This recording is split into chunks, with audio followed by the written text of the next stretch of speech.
एक समय की बात है। एक बार गौतम बुद्ध अपने शिष्यों के साथ कहीं जा रहे थे।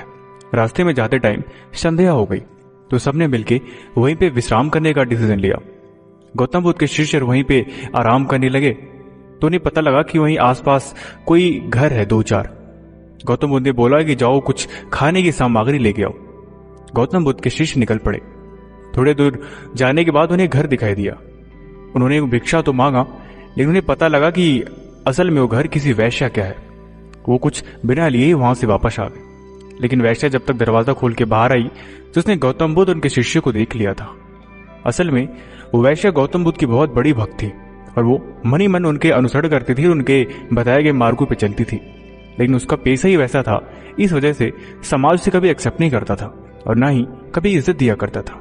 वो वैश्या अपने घर से बाहर निकल गई और गौतम बुद्ध के कुछ दूर आके बोली, महात्मा क्या मैं आपसे कुछ आग्रह कर सकती हूँ?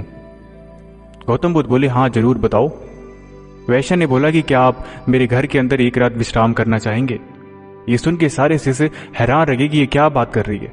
उन्होंने गौतम बुद्ध से आग्रह किया कि प्रभु आप प्लीज इसे नजरअंदाज करें। ये बहुत ही एक नीची गिरी हुई एक वैश्या है, इसकी बातों में ना है।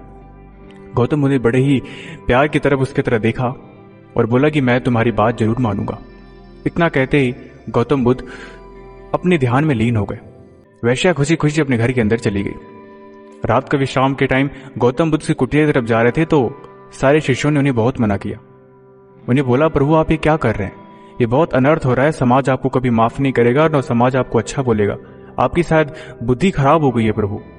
गौतम बुद्ध ने कुछ नहीं बोला। वो सारी रात उसकी कुटिया में ही विश्राम किए। लेकिन जब सुबह हुआ तो सब हैरान रह गए। जब वो बाहर निकले तो वो वैश्या असल में काफी सुसज्जित होकर अच्छे कपड़े पहन के और शादुई कपड़ों में बाहर निकली, क्योंकि असल में वो भी गौतम बुद्ध की भक्त बन चुकी थी। जब वो बाहर आए तो सब हैरानी के साथ पूछी, प्रभु ये चमत्कार कैसे हुआ? गौतम बुद्ध ने बताया कि असल में इसका जो भी पेशा है, इसका जो भी धर्म है, इसका जो भी कर्म है, उस सबसे भी बड़ी बात यह है कि इसके अंदर एक इंसानियत है।